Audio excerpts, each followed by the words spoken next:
final spot at Worlds hangs in the balance for the teams competing this weekend. We'll see if it goes to the team synonymous with North America at Worlds or the newer faces battling it out today. Hello, everyone, and welcome to the LCS Countdown, where for 30 minutes we choose between this or that and listen into the comms of a show match until the timer reaches 0 and we jump into Champion Select. As the players ready up on stage and back in their ready rooms, Kobe has joined us for the LCS Countdown. 30 minutes of hot, packed content. How you feeling? You ready for this? I'm feeling great. All right, good. I'm glad to hear it. I've never heard Countdown described that way. Yeah, I don't. Hot, packed. Content. It's Countdown. There's a lot of content. 30 minutes of it, as a matter of fact. The hotter it is, the more you can squeeze in there. PV, Pressure. It's a pressure cooker. Yeah. It's basically what this show is. Equation. All right, now that we're thoroughly off track, let's get back on track with a refresher of the teams fighting for the last world spot in our bracket, presented by Jersey Mike's Subs. Today's match pits Clutch Gaming versus Echo Fox, with the winner facing TSM tomorrow, and the winner of Saturday's match facing the final boss, Cloud9, on Sunday. Now, with the numerous ways this tournament can play out, I'd like to welcome chat's prediction for who you think will be crowned the number 3 seed for NA going into Worlds. So spam chat with either CG, FOX, TSM, or C9 as I solicit the thoughts from the 3 analyst desk members. Gentlemen, what are you thinking when it comes to the 4 teams that we have competing over the next 3 days? I think it's pretty close between 3 of the teams, so why don't we just knock one out right away? Clutch feels like the clear-cut underdog, right? Yeah, I mean, Clutch finished 9th in the regular season. We have seen the last team go in before, but what's interesting here is you look at the teams in the gauntlet, like C9 versus TSM, that series went to 5. TSM versus Echo Fox, that series went to 5. So there's a lot that could still happen in here, but Clutch would be the miracle run. Yeah. Has happened before. Cloud9. And that's what everyone's going to be clinging to when it comes to their team's hopes of making it to Worlds. Putting percentages to it, Clutch has less than a 5% chance, I think, of making it all the way. And then as we can see, chat's coming up pretty closely. Hey, chat's giving him over a 10% chance. Whoa! Chat is loving Clutch. They have to beat Fox, then TSM, then C9. C9 just has to win the one best of 5 at the end, kind of like they've won every best of 5 in every regional qualifier ever. They should be the favorites. I do find it interesting how close together Echo Fox, TSM, and Cloud9 therefore are in the chat's votes, almost by virtue of Clutch picking up maybe a few more than they should. I feel like the people who are voting for Fox and TSM are picking between one of those two and kind of saying, like, this team will beat C9 in the final. And that's why those two are kind of evenly split. Like, they're seeing that as kind of maybe the real final, like, assuming Fox beats Clutch, and then you get Fox versus TSM. There's no takebacks for those 56 people who have put CG in chat. Like, chat is safe forever. People like underdogs. You want to see a run like that, right? A gauntlet run all the way to the top is exciting. It's not what you want. It's what you think will happen. Yeah. 74 people really think. That's not really how people vote. Instructions unclear, I guess. But even within that, I do think it's interesting that we can see a number of rematches of series that we've already seen. You talk about the closeness of a couple of those quarterfinal, semifinal series, and that's probably what excites me most about this gauntlet in particular, is that these are matchups that have history, a very recent history. Yeah, and I think TSM in particular playing 15 games over the last 2 weeks or 3 weeks. 3 weeks. Yeah, now they're going to get more shots here. Like, I expect them to actually kind of be the most acclimated to the best of 5 format because they've been doing it for so long. Yeah, TSM, I mean, even Bjergsen talked about it a little bit, of trying to put more and more time, especially for Grig in best of 5s and in those high-pressure situations. But another one of the teams, Echo Fox, they also, have some of the history or whatever. Huni was sick during that best of 5. Right. And they still, had a pretty good showing and also pushed it pretty far themselves. So I really do understand why chat is so split between TSM, Echo Fox, and Cloud9, and they're all kind of even. Right. The question remains. Do you think it's that split, Kobe? I would lean a little bit heavier towards Cloud9, but honestly, after the way that Team Liquid so solidly won the finals, I think even most people's expectations for Cloud9 were sky high. Best team in the league, everyone was saying, all the players from scrims and everything. Right. But that was a very sobering finals for them, so... Gonna have to rebound from that 3-0 defeat. Now, last weekend, Oracle Arena was packed to the brim with talent, and to learn from the pros, you have to hear how they react under pressure. Bad news, though. All we have is the sounds from the show match in this week's mic check, so take a look. Tyler, you got to keep the headset on. That's a deduction if you take it off. Oh man, we're breaking the rules. We're gonna lose a ban again too. We're breaking the rules. Oh. Yeah, this reminds me of when we were on Dig and we get fucking smashed every day. Do you remember when we'd sing songs? Yeah, those are the good old days. Those are the only highlights of our matches. All right, Tyler, give me the rundown. What just happened? Memes, a lot of memes. That's about it. Okay. It was really good. Yeah. It's actually a good You guys are entertainer. team 2. Hey, thanks, man. Yeah, you actually are. Wow. Yo, thanks. This newfound bromance is really bringing this team together. Good job, guys. I'm not gonna lie, I was hoping to get a show match against you at one point, Tyler. Same team is still good. Where are my hot hands at? You guys remember the hot hands? Yeah, they had those. They had those in the back, hot actually. hands at, dude? Dude, they had them. You could have had the pro player experience. Yeah, but they got rid of them because we're not pro. You think they're shelling out the hot hands for us? Not gonna lie, fellas, I'm kind of worried. We have the bottom tier LCS, 2 bottom tier LCS players on our team. Yeah. I mean, I can't deny it. This is not gonna go good. I mean, these guys were bottom tier of Challenger. You're not wrong. Hey, these guys were so bad they actually got kicked out of the LCS. Yeah, exactly. Hey, who are we against? Are we against Freak or Matt? We're against Freak. All right, this is free as man. Are you sure? Hell yeah. I mean, Is there any jungle prow picks? Pike? All right. Hey, wait, are you doing it? Yeah, Like, you Pryo? gotta Wait, trust me, Tyler. Well, no, we actually scrimmed with it. Yeah, We you actually gotta got some wins. actually? Yeah, Yeah, actually. All right. Yeah, trust me. This guy wants to throw down bot lane. He's making fists at us. Him making fists actually is making me more confident. Yeah, this is free, dude. You guys want a pregame speech real quick? Yeah, let's go. Give me one, Tyler. From bottom tier Yeah. LCS team. Washed up caster. Yeah, that's true. I don't toxic top laner, NA. Wait a minute. It doesn't matter here. This is where it all comes down to. The streamer showdown. This is where you can finally regain some of your rep. Get some of that back. Let's go ahead and let's get this freaking W. Let's Sick. get this. Let's go. Oh, I mean, Let's go. freaking go. So if you're talking about washed up LCS players and streamers, that's them, right? I said caster.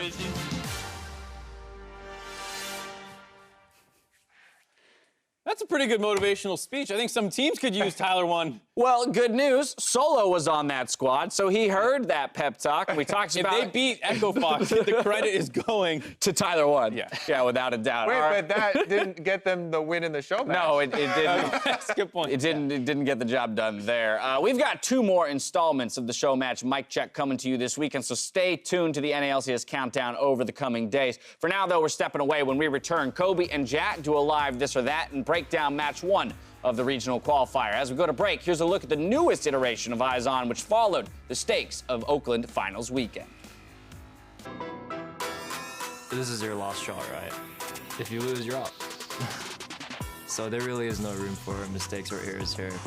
We are prepared, and I don't think they're looking like as strong as they did before. I still have a lot of respect for Huni, but he has had kind of a strange split. Done coming down onto Huni. Remember, no flash available on the Echo Fox top laner, who's already going to be dropped. Dardoch having to walk himself away now, taken very low, taken very down. I hope he comes up and steps up that day, and we can have a really good match. Not an easy match at all, but I'm pretty sure we're the better team. Hogwo looks to make an entrance, but instead he's going to have to pop his own stopwatch. Apollo is alone, and both bottom lane members of Clutch Gaming are going to be taken down. It's 3-0 Echo Fox. Oh, the snipe from Vegas! But whatever, dude. Ride hard or die.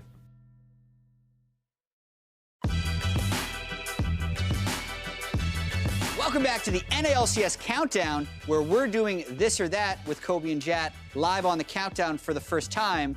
So if you're someone who watches Countdown but doesn't watch this or that on YouTube, you've never even seen this show, so here are the rules. 6 slides, sometimes it's a different number, but today it's 6. We've never seen them before, and we pick this or that. It's really simple. We could have probably never explained the rules, and people would still understand. Great job, Jad. Yeah. Perfect explanation. Let's pull up slide number 1 and get started. All right, bigger stomp, spring finals or summer finals? Ooh, it's interesting because both of these series had a close game 1, followed by progressively more lopsided games. If you go by game time, it was spring. But I think, to me, the feeling of summer was different with all the subs being brought in. Also, the feeling of summer where Cloud9, there was a huge story behind them, you know, going from 10th place and rising all the way up to the finals, only to get, you know, 3-0'd by Team Liquid. I still am going to say spring, though. I'm going with this because that made an impression how quick that was. If the thing you were stomping is supposed to be stronger, does it make it a bigger stomp, even if it's close to the same? Like, stomping an ant versus stomping, like, a squirrel. Like, No, what is the... it doesn't matter. I can stop the. Okay, we're good. Okay. What's your answer? Summer Finals because it felt more like deflating that it wasn't close. Everyone was expecting C9 to be so good. Spring was way faster. Okay. Spring was definitely. Slide number 2. Do not stomp squirrels. I do not condone that.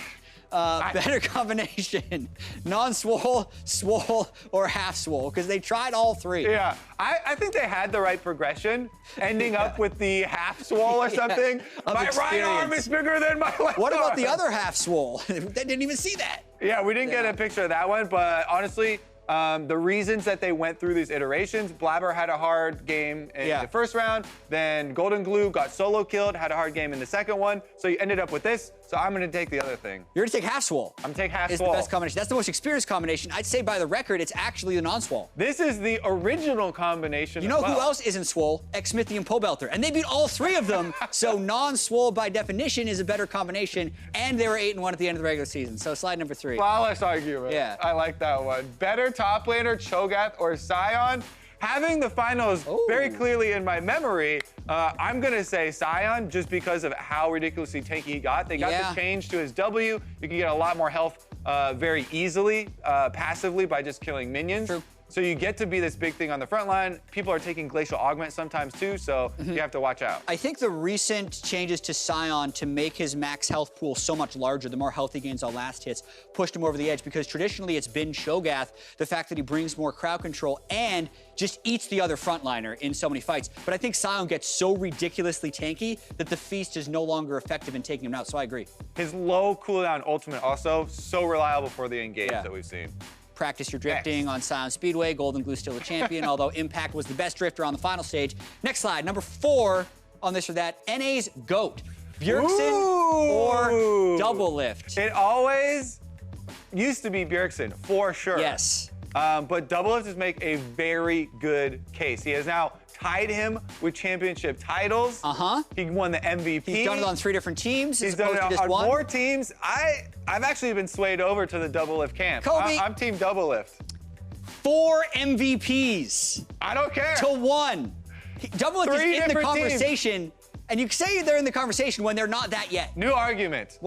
Every team that kicked him off after they won, he went to a new team and won with the new team. That is big. You're gonna get a lot. CLT kicked him off, he went to win with TSM. TSM kicked him off, he went in with Team Liquid. I'm not a prisoner of the moment. I remember the past. Bjergsen has won 4 MVPs. He has been that for longer than Double Lift. Right now, Double Lift is the greatest of right now, but currently he's not the GOAT.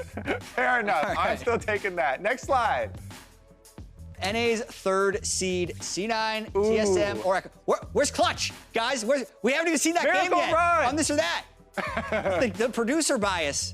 I'm going to say C9 because they've never lost a regional qualifier. These were, while they were pretty close best of 5s, I also am going to say Cloud9. And they were in the final. Yeah, exactly. And the final was versus Team Liquid, who had like a very solid hold on, those games. But I still think Cloud9, especially with the 7-man roster going to be in full effect, and them having more chances to utilize it, will find that success. Yeah. Huni not being sick, though, could be good for Echo Fox for making a big run. Listen, any of these teams can beat any of these other teams in a best of 5, I believe so. It's just so much harder for Echo Fox because they have to win actually 3 best of 5s in a row if you count Clutch. So the fact that Satan only has to win 1 helps them. Slide number 6, which is the final slide on this or that. More impressive, winning back-to-back splits, or the Guinea Forest Pros. Or the other thing, catching that photo in that moment with the setup and the lights. And you can't just add to the slide. You don't get to put up That's the just my opinion.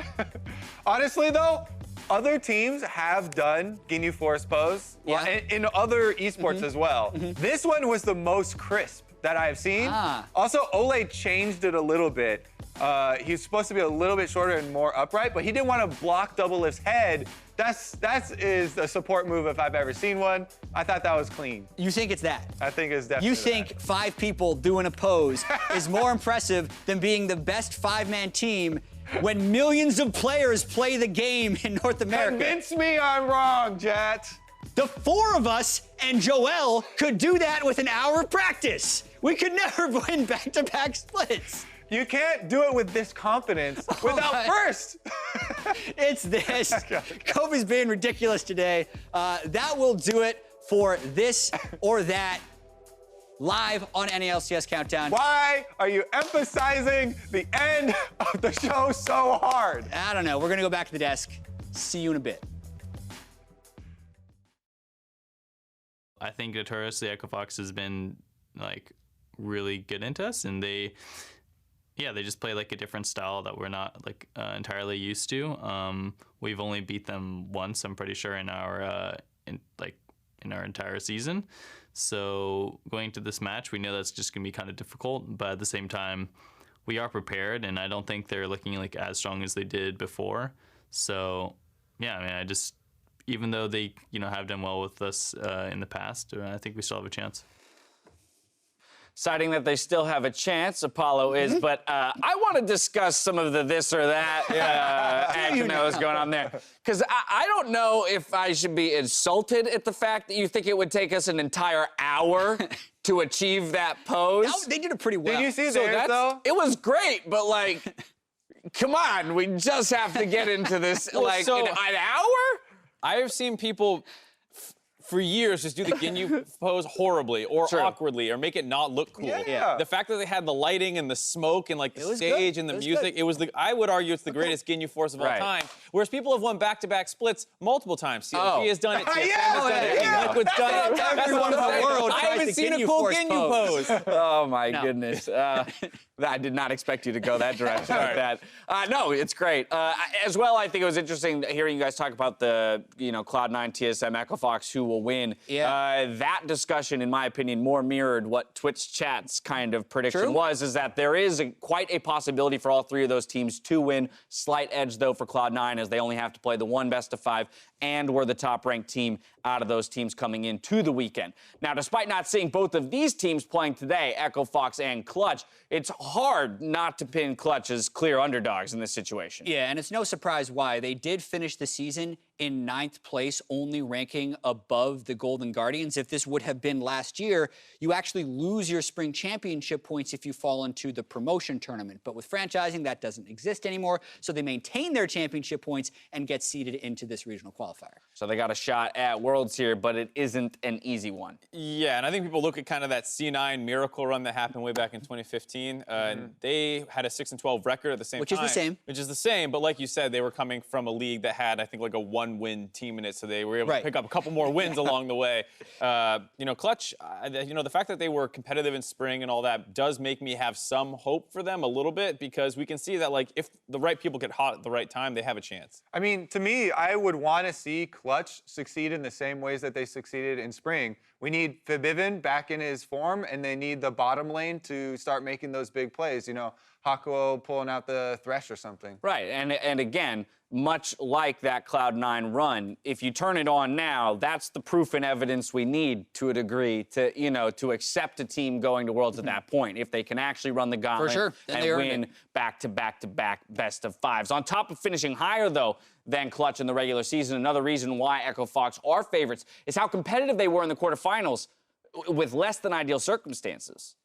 Yeah, I think everyone kind of looks at that Huni series, and he had been kind of underperforming a little bit, but when you hear he was a little sick during the games, as well as sick all week and missing practice, it kind of is surprising that they were able to take TSM to a full 5 games and almost win that series. And I heard he was, this is food poisoning, really sick during the weekend for the practice, so actually didn't get to even play League.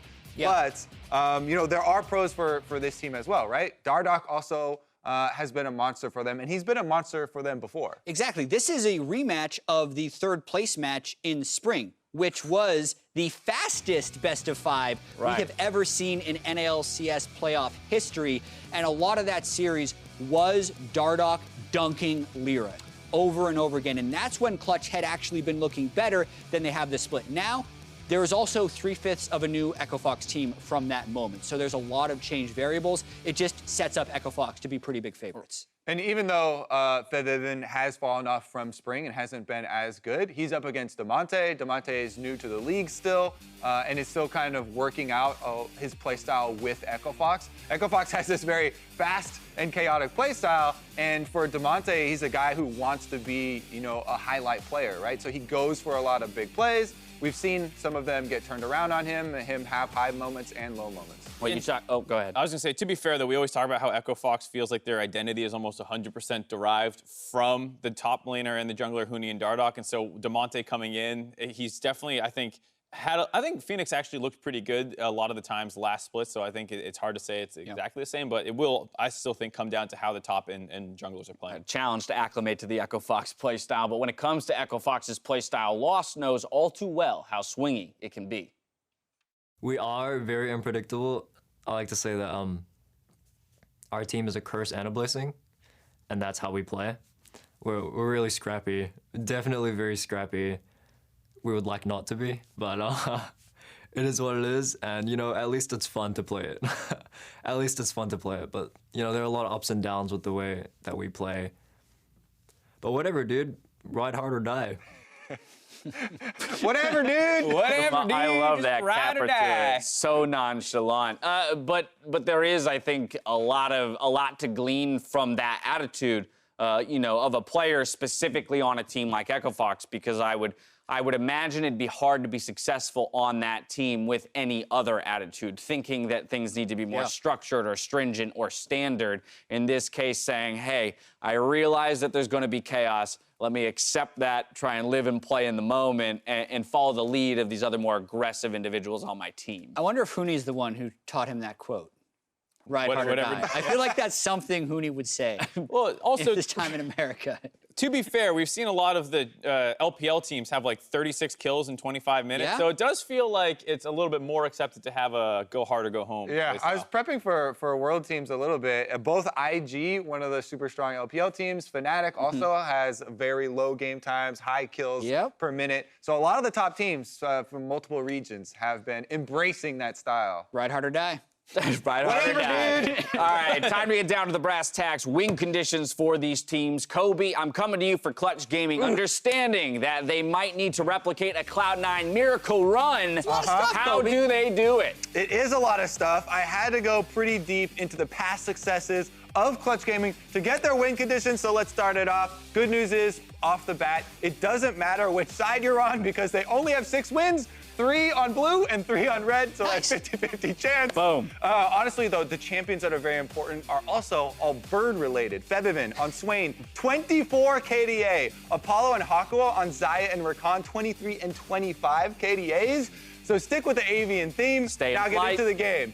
You have to invade immediately. In their fastest win, Solo got first blood at 1 minute and 9 seconds. That is before minions spawn, so you have to go invade the enemy in their jungle right off the bat. Clutch Gaming are also second in first turret percentage in the North American LCS in wins among all of the teams, so focus on that objective super early on. Clutch Gaming also have the most wins when Febiven and Apollo have higher jungler pressure than their opponents, so Lyra definitely needs to play mid and bottom side. With that, Apollo and Hakuo have to spend more than half their laning phase across the halfway point on Summoner's Rift and play aggressively push up. This can allow Solo to use his full there's another slide.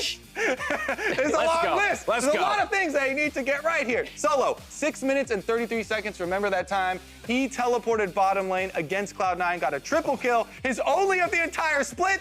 Let's replicate that. Objectives are also important. Take the Rift Herald. 4 out of 6 of Clutch's wins were enabled by Rift Herald. And you need to buy at least 40 control wards. They have never won a game with less than 40. That's actually a cool stat. The opposing support 4 times and the opposing jungler 3 times has also always resulted in a win for them. And you just want to finish the game with at least 10,000 gold. At least 10,000 gold lead. At least we have 50 seconds left until Champ selects the finish countdown. Hey, thank you for doing your homework, though, Kobe. Normally it's pulling teeth getting win conditions out of these two guys, and you went above and beyond the call. So thank you very much. He said, you know, eat an apple every day. Yeah, exactly. Mark, Echo Fox win conditions. What do you got for me, my friend? Thank you for your question, Dash. I'll be making a YouTube video alongside the win conditions done on the NALCS countdown. This answer has been chosen to be answered in that video, so stay tuned. Okay. Thanks, Mark. Thank you, I'm really glad I read your response there. Can't wait for that video response. I learned it from the How about this, though? You think you could hand me your predictions? Yeah. All right, hit me with them. Let's go. For me, it's going to be a 3-0 for Echo Fox. That's it. But guys, You don't think they're going to hit Kobe's win conditions? But again, those are very specific. Kobe, this is the level of effort that I get. So They just make loud noises on the analyst Kobe desk. took up literally like 5 minutes of time. I'm also taking Echo Fox 3-1. Boom. Yeah, Go. 3-1. there is a boom, slight go. delay on stage, so we're allowed to talk about this. That's It's not like we're okay. rushing anymore. Yeah. 3-1. Kobe bought us so much time, thankfully. I'm going to say 3-0. Glad I'm Although, appreciated here. You although are. I don't think Echo Fox is reliable enough, and I do think that Clutch has the ability to win, I'm just guessing a 3-0. You don't think they'll kill the support 3 times, juggler 4 times? I mean, if 1 out of 4 games is what you think that'll happen. How momentum-based do you think this series is, though? I feel like Echo Fox is one of those squads where if they were to drop the 1 game or falter somewhere in the series, that the series could really extend. Yeah, well, I actually think that Echo Fox probably has so much confidence coming into this, even if they lose 1. They just ride hard or die, whatever, dude. ride hard or die, whatever, dude. I'm going to leave it there. With that, we're going out to the Battle Arena to get into Champion Select.